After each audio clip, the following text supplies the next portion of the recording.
Wanneer dit koud raak, dan trek ons 'n baadjie aan. Maar hoekom? Wanneer dit moeilik gaan in ons lewens, dan gee ons onsself maar oor aan omstandighede. Jy sien, hier is iets wat ek wil hê vanaand moet verstaan, is dat ek en jy kan nie die weer beheer nie. Ons kan nie bepaal wanneer dit warm is en koud is. Daar seisoene en ons val in by daai seisoene. Maar wat ons kan doen wanneer die winter kom, is ons trek ons baadjies aan want ons kry koud.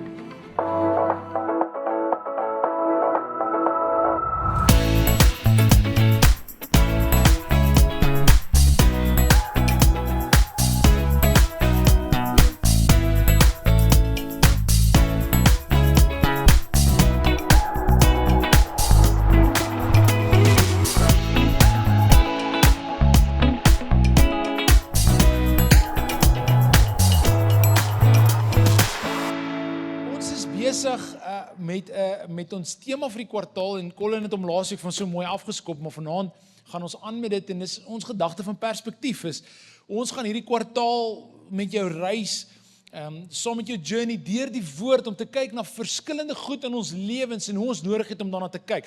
Want stem julle met my saam, dat ons het nodig om te leer uit die woord uit, om na ons omstandighede te kyk, stem julle saam?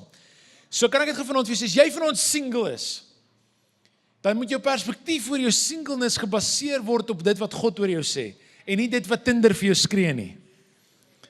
As jy nie amen sê nie, sê maar eina. Okay? Ek is vanmiddag, net, jy weet, doen ek hierdie fout, ek gaan op Facebook, en ek weet Facebook is vir ou mense, so nou sê dit vir my iets, jy weet, en as ek op Facebook, en ek weet nie vir een of ander rede op my feed, is dit net soos hierdie een politieke party, en ek wil nie vir jy sê wie dit is nie, hulle het sulke rooi goeders, en by die rooi politieke partye is dit soos van, jy weet, en is net soos haat, en ek besef, dit wat ek toelaat om in my in te kom, beïnvloed my perspektief, dit wat ek lees, dit wat ek na luister, dit wat ek na kyk, dit beïnvloed hoe ek na die wêreld kyk, en in daai oomblik is ek net soos van, sit af hierdie gemors, en ek dink aan vanaand en ek besef dat wanneer ons op 'n Sondag aand te midde van reën en donderweer kies om kerk toe te kom, sê ons Here mag hierdie ons perspektief beïnvloed vir die lewe. Dis hoekom ek bly as jy is hier vanaand. En ek wil vra aankom. Ek dink hierdie kwartaaltema het die vermoë om goed in jou lewe te skuif. En vanaand gaan ons oor 'n interessante een praat, en iets wat ek dink almal van ons op een of ander stadium in ons lewens mee te doen gaan kry, en om die regte perspektief te hê te midde van dit. Maar wie van julle het iewerste vandag 'n baadjie aangetrek? Kan ek het gesien, enigiemand 'n baadjie vandag aangetrek? Die winter is hier, dames en here. Hy kruip so stelselmatig in. Laasweek het Gideon nog geswem by ons huis. Nog 'n dippie gevat. Gister toe hy vir Jeannie vra kan hy swem, toe sê sy, nee, jy gaan siek word. Okay? Want hoekom? Want die koue het ewe skielik gekom. En ons het ons baadjies uitgehaal om ons harte voor te berei vir die winter. So ek wil net my baadjie aantrek om te illustreer vanaand wat ek met jou oor wil praat. Wat is hy? Mooi maak, lekker reg, is alles alright. Ek het nie 'n spieël nie, julle is nou my spieël. Wanneer dit koud raak daar buite, en dit is besig om baie vinnig baie koud te raak, ek dink dit gaan dalk 'n koue winter wees, ek kan verkeerd wees, ek hoop is 'n koue winter, ons het 'n kaggel in ons huis en ek wil hom gebruik. Maar wanneer dit koud raak, dan trek ons 'n baadjie aan. Maar hoekom? Wanneer dit moeilik gaan in ons lewens, dan gee ons onsself maar oor aan omstandighede. Jy sien, hier is iets wat ek wil hê vanaand moet verstaan, is dat ek en jy kan nie die weer beheer nie. Ons kan nie, jy weet, 'n reendansie doen en dan begin dit reën nie. Ons kan nie bepaal wanneer dit warm is en koud is, daar seisoene, en ons val in by daai seisoene, maar wat ons kan doen wanneer die winter kom, is ons trek ons baadjies aan, want ons kry koud. En wanneer dit somer is, dan trek ons minder warm klere aan en dunner hemde aan, en ons kan iets doen aan wat ons aan het, maar ons kan nie iets rondom die weer doen nie. Net so in my en jou lewe gaan daar oomblikke kom waar ons omstandighede gaan wees soos seisoene. Jy gaan in jou lewe somerseisoene hê, en dis in die seisoene waar dit net goed gaan. En ek prys die Here, as jy vanaand daar is, ek is bly saam met jou, ek loof die Here saam met jou. Ons as gesin beleef dan so 'n seisoen. Maar verlang was dit nie ons seisoen nie. Verlang was ons in 'n ander seisoen en ek sal nou iets oor daai seisoen sê. Maar uit winter uit het jy partykeer herfs. En dit voel of al goed besig is om dood te gaan in jou lewe. En dalk is dit verhoudings. Dalk is dit jy weet, langtermyn vriendskappe wat jy gehad het, en daai vriendskappe gaan dood, of dalk is dit jou bankrekening. En dit voel vir jou, hy is besig om baie vinnig baie min te word. En die blare val af. Of dalk is jy in 'n winter. En winter is daai omstandighede in my en jou lewe, wanneer dit voel net, dis aaklag, jy wil nie uitgaan nie, jy wil nie oefen nie, jy wil net in jou bed lê en huil. Was enigiemand al daar? Kyk, winter. En dit voel of alles het verkeerd gaan en dit voel koud. En dan kry jy natuurlik, dan kry jy lente. En lente is hier wanneer nuwe lewe begin.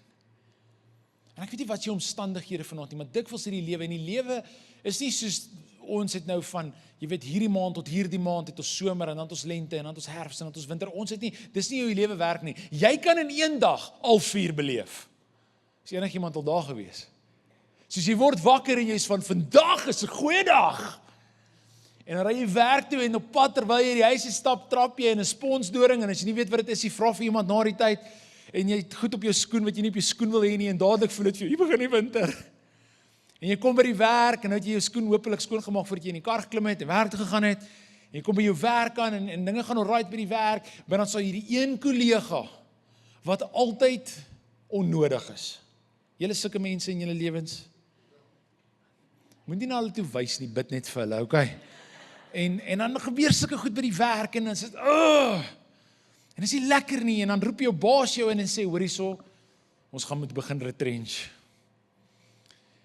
En ek wil nie vir jou sê, is een van hulle nie, maar as jy wil bedank, nee, soos ons het vir jou 'n pakket, en dit is 'n vriendelike manier om dit vir jou te sê, en dan kom jy dalk by die huis, en dan het jy nou hierdie aaklige dag gehad van winters en herfs, waar goeders en dood gaan, dan kom jy by die huis, en dan sê jou vrou dalk vir jou, my liefie, ons is swanger, en dan sit 'n somer, en 'n stuk onsekerheid, jy, wat nou?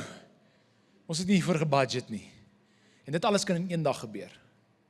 Of daar kan oomblikke in ons lewe, en as jy dit nog nie uitgefigure het, ons praat vanaand van perspektief te midde van my omstandighede, is jy kan dalk in seisoene in jou lewe ingaan, en ek het nou 'n grappie gemaak oor singleness, maar dalk sit jy vanaand hier, en jy is vir 'n tyd lank in jou lewe al enkel lopend, en dit voel vir jou soos 'n winter. Jy sê, Here, hoe hou ek perspektief te midde van hierdie omstandighede? Ek is al op hoeveel troues bridesmaids gewees, en best men gewees, en ek sien hoe my vriende al hierdie goed kry. Here, wat van my? Of jy sit dalk vanaand hier, en jy sukkel om swanger te word. En jy droom oor 'n babatjie in jou huis, en dit gebeur net nie. En ek weet hoe dit voel, en jy sien hoe jy ander mense kry babatjies, maar jy sukkel om swanger te word. Ek verstaan dit. Of jy sit vanaand hier, en jy wil graag 'n werk hê, en jy wil graag, jy weet die Here het jou talente gegee, maar dit gebeur net nie. Wat doen jy te midde van dit? En ek gaan weer sê, en dis hierdie hoekom ek my baadjie vanaand aangetrek het, is want ek kan nie iets doen oor die omstandighede nie, maar ek kan iets doen rondom myself. Ek kan my perspektief kom verander. So voordat ons enigstens verder gaan vanaand, kom ons sluit ons oë en ons vra die Here om ons perspektief te gee. Here, ek weet nie wat in almal se lewe vanaand hier aangaan nie, maar Here, U weet. U ken die onsekerheid. U ken die onsekerheid wat in verhoudings is, en in werksplekke is, en in die onbekende is, Here, en U ken die omstandighede. Ek wil vra, mag U vanaand vir ons kom deur U woord, en deur mense wat U dien, Here, kom wys hoe ons nodig het om na hierdie goed te kyk. Asseblief, Here. Amen. Ek wil vanaand na 2 stories kyk, om jou te leer 3 beginsels, wat wanneer jy in moeilike omstandighede is, en is moeilik om perspektief te bou, dat jy hierdie 3 beginsels sal toepas in jou lewe. En ek kan hulle nou al vir jou sê, die eerste een is, kyk op, die tweede een is, kyk terug, en die laaste ene, gaan ek nou vir julle sê, want ek kan hom nou nie onthou nie. Die laaste ene is, kyk op, kyk terug, kyk vorentoe. Kyk op, kyk terug, kyk vorentoe. Dis die 3 ritmes wat ons vanaand oor gaan praat. En ek gaan dit doen, deur met julle te praat oor 'n man met die naam Paulus. Dis my eerste storie vanaand. So Paulus, vir die van julle wat nie weet nie, het nie die Here gedien nie, toe begin hy die Here dien met 'n ongelooflike ontmoeting van die Here af en hy gee sy hele lewe vir die evangelie. En 'n groot gedeelte van die boek Handelinge, as jy die boek Handelinge wil lees, is Handelinge vertel vir ons 'n gedeelte van hoe die kerk gegroei het net nadat Jesus gesterf het, opgestaan het en hemel toe opgevaar het. En Paulus was een van die ouens wat die kerk gebou het. Hy was een, en ek praat nie van 'n fisiese gebou nie, ek praat van Paulus het gegaan van dorp na dorp na dorp en het mense vertel van Jesus en het veral met Jode gaan praat en vir hulle gesê, hoorie so julle, ek weet julle wag vir die Messias, maar hy het reeds gekom. En hy het nie net vir jou gekom, hy het vir die wêreld gekom, hy het vir die Afrikaners gekom, vir die Zulus gekom, vir die Xhosas gekom en hy het vir die Tseperis gekom en hy het vir die Grieke gekom en die Romeine, hy het vir almal gekom. En hy nooi jou om hom te volg en hier is hy nie, so ons was dood. Toe sterf hy, nou kan ons lewe en al wat jy nodig het om te doen is om hom aan te neem. Dis die evangelie en nie te dop. En saam met hom 'n pad te stap en hy sal jou lei en hy sal jou vorm. Ongelooflike boodskap en hy gaan van dorp na dorp, stad na stad gaan hy en hy doen ongelooflike goed en hy's op 'n skip op 'n stadium en daai skip bly skipbreek en hy hou net aan om mense van Jesus te vertel. Maar eventueel in hierdie hele proses terwyl hy God dien en hoor mooi wat ek vanaand vir jou sê, hy dien God in hierdie seisoen. Bevind hy homself waar hy gearresteer word, hy word in die tronk gesit, omdat hy in Jesus glo. Ons het partykeer hierdie idee, dat as ons God dien, dan sal alles net oukei wees. Jy weet, alles sal regloop.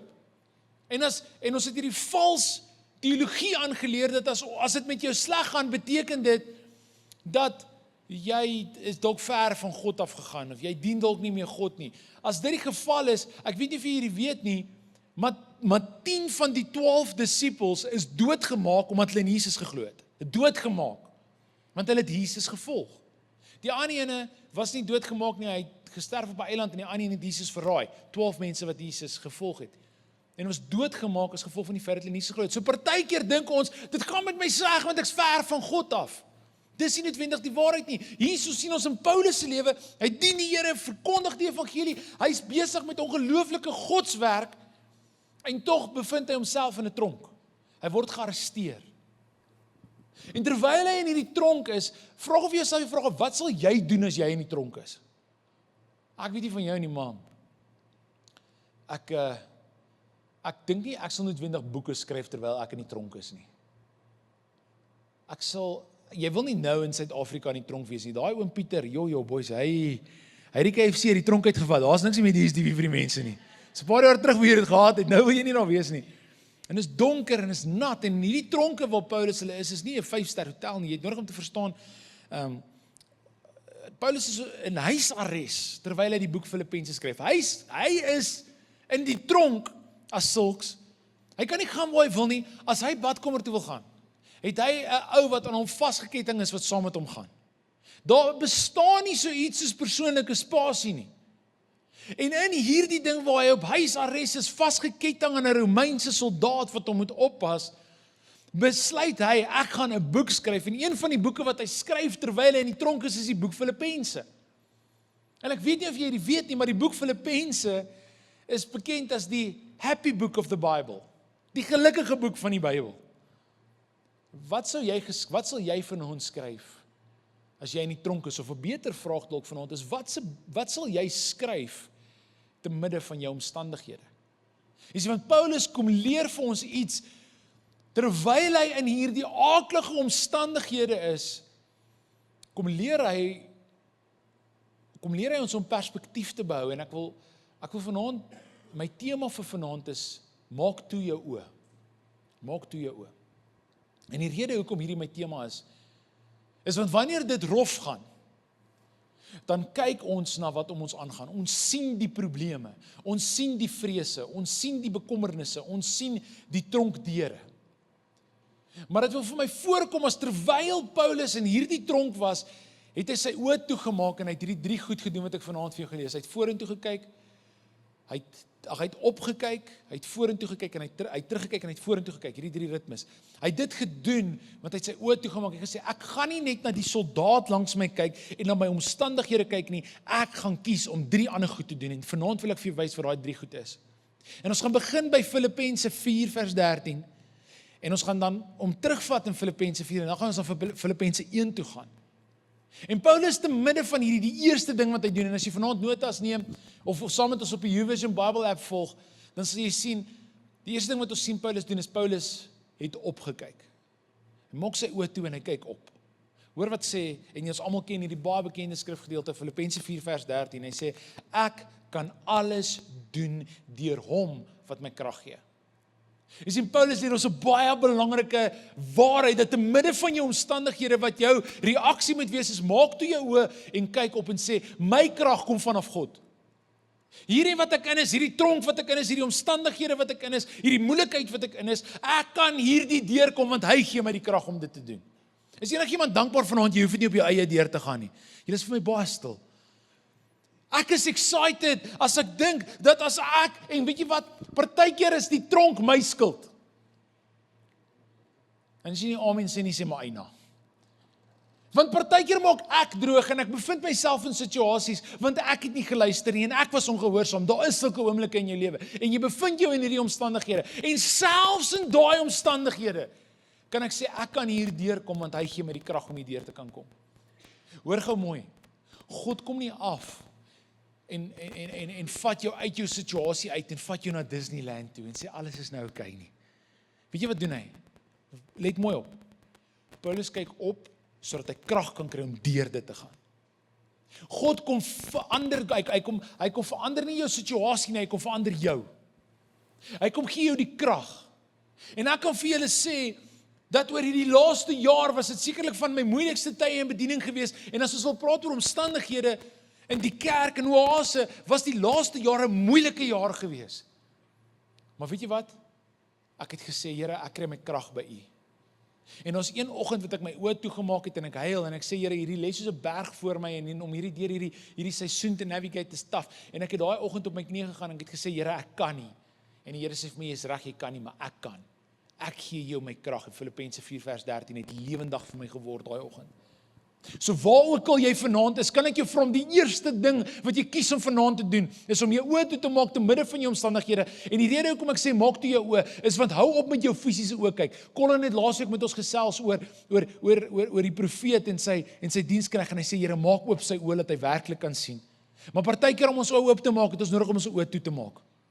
Om te sê, ek sien nie dit wat, ek gaan nie meer kyk wat voor my is, ek gaan met my geestelike oë kyk, so ek maak my oë toe, en ek kyk op Filippense 4 vers 13, ek kan alles doen deur hom wat my die krag gee. Dis vir ons begin, maar dit bring my dan by die tweede ding. Die tweede ding wat ek sien is, ek sien Paulus, kyk terug. Ek dink ons vergeet partykeer, dat ons nodig het om terug te kyk. En net voordat ek praat oor terugkyk, ek praat van terugkyk, as ek praat oor kyk op, ek dink aan Dawid. Dawid, almal kyk met hulle oë na Goliat. Hoe hy is groot, hierdie ou. En hulle almal is bang, selfs die koning is bang, koning Saul, wat die intimiderende leier en vegter veronderstel is om te wees, is te bang om oorlog te maak. En Dawid maak toe sy oë en kyk op. En weet jy wat doen hy? Hy stap na daai Filistyn wat ons noem Goliat toe, en hy sê vir hom, luister, jy tart God se volk uit. Hy sê, maar ek weet wie in my is. Dieselfde God wat my die beer en die leeu laat veg het, is dieselfde God wat jou sal uitsort. En partykeer het jy nodig om jou omstandighede te kyk en te sê, jy dink jy het krag, maar weet jy wie is binne in my? En dis wat jy nodig het met daai boldness. En so ek beleef het sommer in hierdie oomblik is ons mense wat vanaand hier sit en jy's vasgevang in verslawing. En wat jy nodig het om te doen is om na ruimte te stap en te sê, ek gaan nie meer submit onder jou nie, want die krag wat in my is groter as die krag wat jy het. Jy stap na hierdie omstandighede toe wat jou lewe verwoes. Jy sê, ek gaan nie meer nie, want ek weet wie is in my. Hy wat in my is groter as hy wat in hierdie wêreld is, sê die woord, sê Paulus in 'n ander gedeelte. En so ek kom vanaand en ek sê, Here, ek kry my krag by, ek kyk op, maar dan kom Paulus en hy kyk terug. Partykeer het ons nodig om ons oë toe te maak en terug te kyk oor wat God in die verlede gedoen het. Hoor wat sê Paulus in vers 11 en 12. Hy kom hierso en hy praat oor hoe goed die Here is, en hy sê, ek sê dit nie omdat ek iets tekort kom nie. Ek het regtig geleer om in alle omstandighede reg te kom. Hoor eens wat hy vertel van sy lewe. Hy sê, ek weet wat dit is om boomskraap te lewe, En ek weet wat dit is om oorvloed te lewe. Daar was 'n tyd in my lewe wat ek niks gehad het nie, en daar was 'n tyd in my lewe wat ek baie gehad het. Hy sê, ek het lewenservaring opgedoen vir alle omstandighede, vir wanneer ek genoeg het om te eet, en vir wanneer ek honger is, vir oorvloed en vir tekort. En hierdie oomblik wat Paulus doen, is hy kyk terug en hy sê, God het my nog nooit gelos nie. Toe ek min gehad het, het hy voorsien. Toe ek baie gehad het, het hy voorsien. Toe ek honger was, het hy vir my gegee. Toe ek baie kos gehad het, het hy vir my gegee. Maak nie saak wat in die verlede gebeur het nie. Hy het my tot hier toe gebring, hy gaan my nie nou los nie. En so dalk van ons besef ons kry ons krag van God.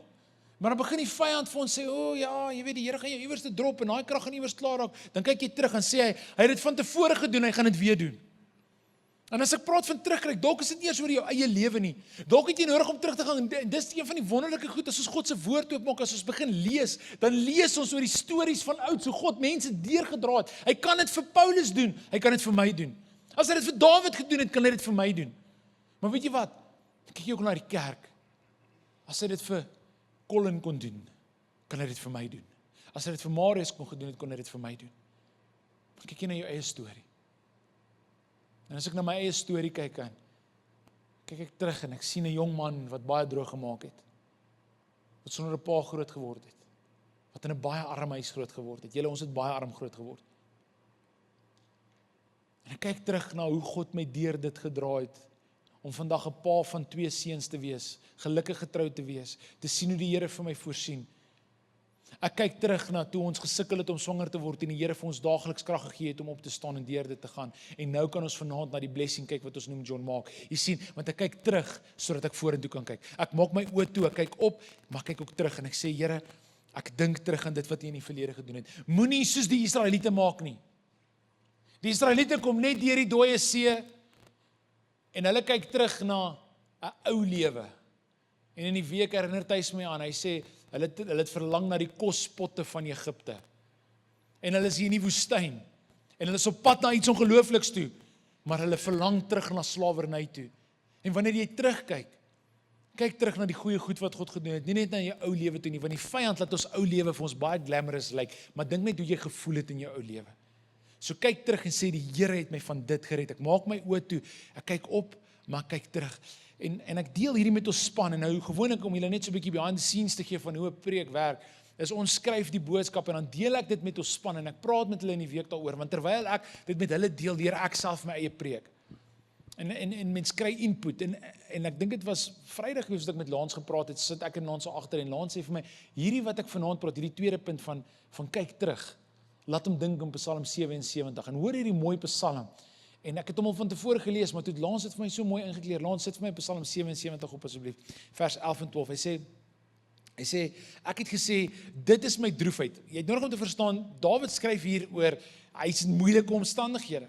Maar hoor hoe kyk hy terug? Hy sê, ek het gesê, dit is my droefheid, dat die Allerhoogste nie optree soos hy voorheen gedoen het nie. Ek sê, dit voel of hy ver is. Maar dan sê hy, Here, ek onthou wat U gedoen het. Ja, ek onthou U wonderlike dade van destyds. Hierdie man in 'n oomblik waar hy voel God is ver, het voel God werk nie meer soos hy het nie. Weet jy wat sy reaksie? Hy maak sy oë toe en hy kyk terug. Kan ek vanaand vir jou sê, daar's van julle dalk is dit al wat jy nodig het om vanaand te hoor. Is ek kry my krag by God, maar ek het nodig om net te kyk. Hy het my in die verlede deurgedra, hy sal dit weer doen. En dit bring my vanaand by my derde punt. En dit is kyk vorentoe. En vir dit wil ek al die pad gaan na Filippense 1 toe.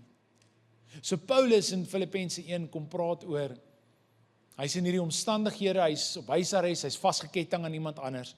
En ek wil hê jy met sy perspektief kyk, te midde van moeilike omstandighede, sien hy, God is besig om iets in die toekoms te doen. Hoor wat hy sê, hy sê, julle moet weet, broers en susters, Filippense 1 vers 12 tot 14, julle moet weet, broers en susters, dat dit wat met my gebeur het, hierdie aaklige omstandighede, gelei het tot die bevordering van die goeie nuus. Dit het vir almal hier, en ook vir die soldate van die poliswag duidelik geword, dat ek in die tronk is ter wille van Christus. En die meerderheid medegelowiges hier, is so deur my gevangenskap en hulle vertroue in die Here versterk, dat hulle al hoe meer waag om die boodskap van God te praat sonder om bang te wees. Kyk hierdie man se ongelooflike perspektief te midde van sy omstandighede. Dit gaan met hom rof, hy's in die tronk, en weet jy wat sê hy? Hy sê, ek kyk op, ek kyk terug, maar ek sien God is besig om selfs in hierdie aaklige goed iets vorentoe te vat. Ek sien dat God gebruik my huidige omstandighede om iets moois in die toekoms te doen. Hierdie selfde Paulus skryf in Romeine 8 vers 28, dat alles werk ten goeie mee vir hulle wat hom liefhet. So al is ek in 'n tronk, al is ek vanaand in die aakligste omstandighede, is God kan daai goed gebruik om iets vir hom te doen. Het jy al ooit iemand ontmoet, hulle gaan deur hel op aarde, maar hulle, jy weet daai skrif wat sê, jy sal deur diep waters gaan, maar jy sal nie verdrink nie, vuur sal om jou kom, maar jy sal nie verskroei nie. Het jy al sulke mense ontmoet? Hulle het net hierdie manier om iets in jou wakker te maak. Maak nie saak wat met hulle gebeur nie, hulle het 'n positiewe uitkyk. Hulle perspektief is, God sal alles laat meewerk. Ek is mal oor sulke mense en ek probeer om al hoe meer tyd om sulke mense te spandeer, in plaas van die mense wat om die braaivleis vier en sê, het jy gehoor, Malema gaan nou nie regtig tronk toe nie. Wat help daai jou? Wat se perspektief vorm dit in jou? En ek vind myself saam met mense wat vir my stories vertel hoe die Here in hulle chaos vir hulle sê, ek gaan hierdie gebruik om my koninkryk te bevorder.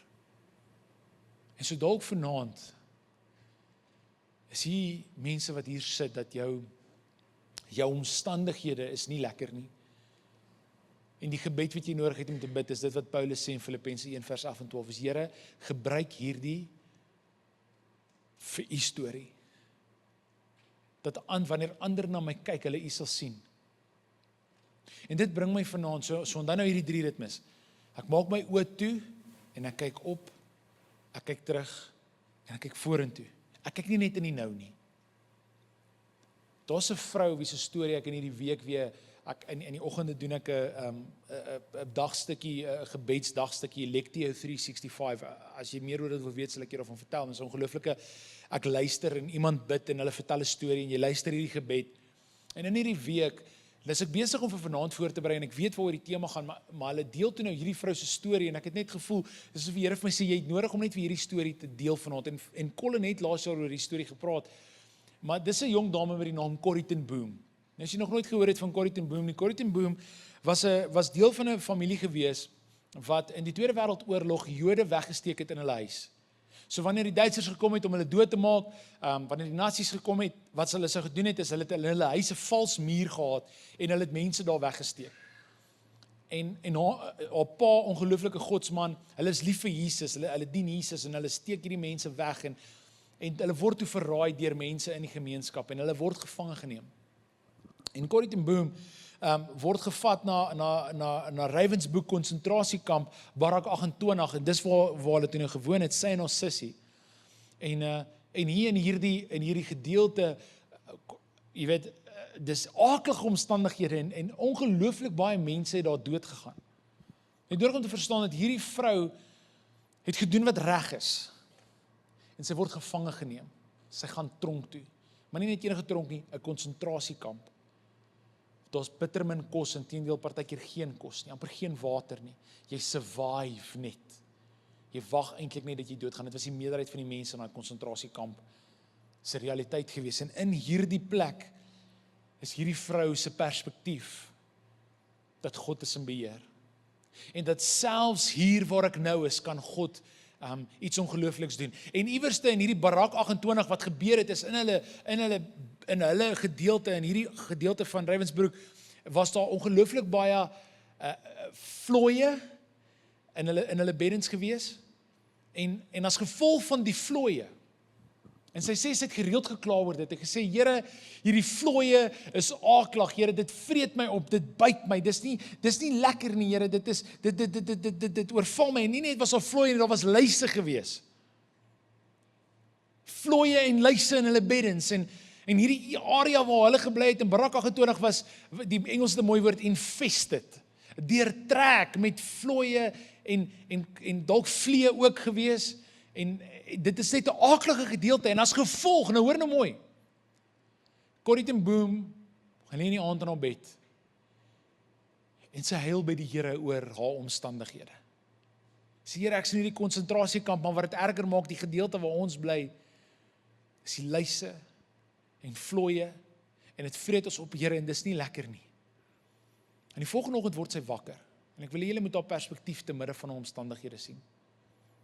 Die volgende oggend word sy wakker en sy kom iets interessant agter is die wagte toe nie meer hulle rond is by hierdie Barak 28 nie. Hulle doen by die ander gedeeltes, maar hulle los die vrouens wat in Barak 28 bly alleen.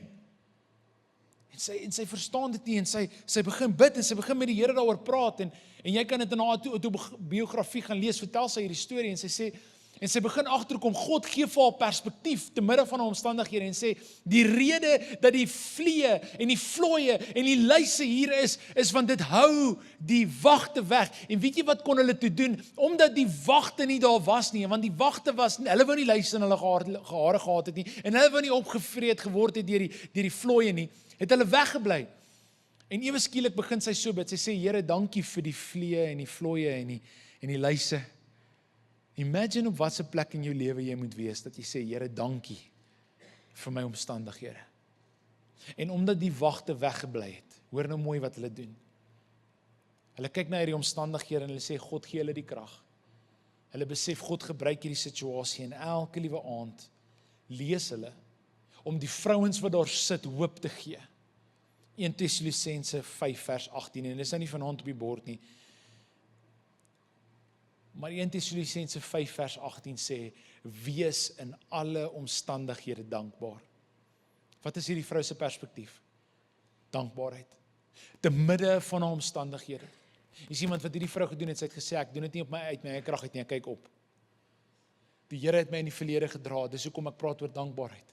Maar Here, ek sien hierdie vrouens, en sy vertel, vrouens wat hulle harte vir die Here gegee het, Joodse vrouens wat hoop gekry het, te midde van die aakligste omstandighede, het hoop gehad vir môre, omdat hulle vlooie in hulle beddens gehad het. Ek weet nie wat jou omstandighede vanaand is nie. Maar mag ons na hierdie twee stories kyk, na Paulus in die tronk, wat die boek Filippense skryf, en hier's my challenge aan julle, hierdie week, gaan lees die boek Filippense, dis so 'n kort boek, en so maklik. Nou dat jy weet waardeur Paulus gaan lees net wat hy skryf en laat die Here toe om jou, as jy in moeilike omstandighede is in hierdie week, laat toe dat hy jou omstandighede skryf en sê, Here, gee my perspektief. En die Here gaan vanaand kom en in hierdie week om deur sy woord gaan jy sien, hy gaan jou daar ontmoet. So onthou, hier's hierdie 3 goed. Ek kyk op, ek kyk terug en ek kyk vorentoe.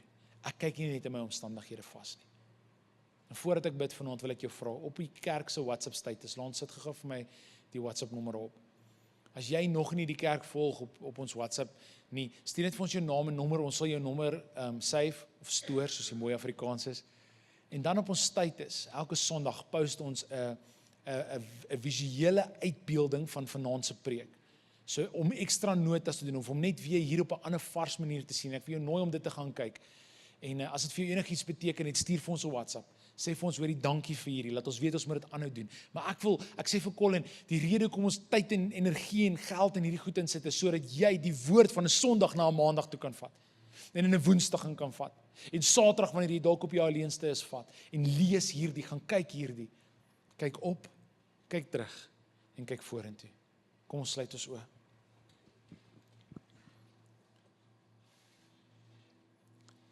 As jy vanaand hier sit en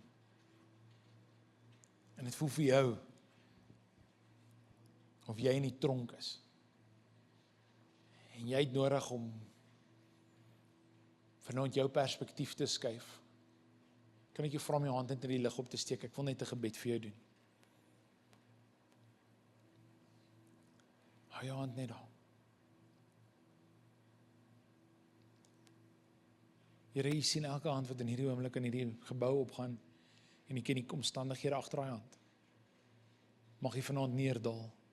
En Here, eintlik wat ek beleef in hierdie oomblik toe hulle hande opsteek, het hulle die eerste ritme van vanaand gedoen en het gekies om op te kyk.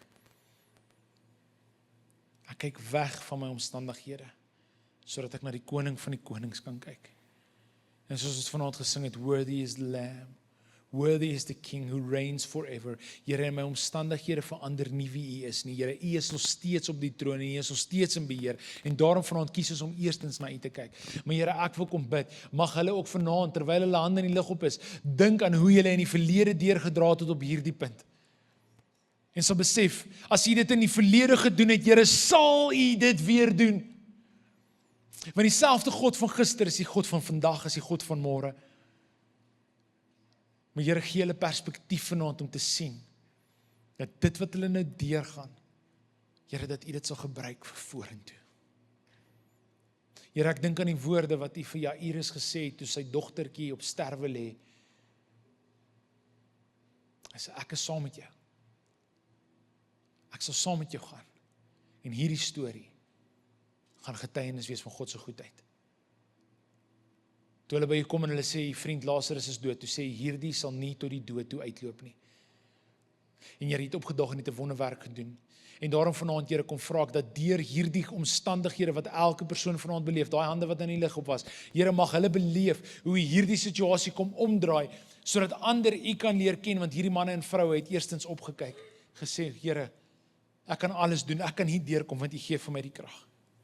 U het dit in die verlede gedoen, U sal dit weer doen, Here, en gebruik hierdie goed. En wanneer ek hier deur is om vir ander mense hoop te gee. Ek bid dit vir hulle, jy kan jou hand laat sak. Here, vir die res van ons, mag ons 'n goddelike perspektief hierdie week hê, wat se omstandighede ons ook al in is. Ons loof en ons prys U in Jesus se wonderlike naam. Here, seën ook die lekker kos wat ons nou lekker kan saam eet, seën dit in ons liggame, en nou mag die kuiers wat ons om dit het, Here, net ons nader bring aan U. Ek bid dit in Jesus se naam. Amen. Amen.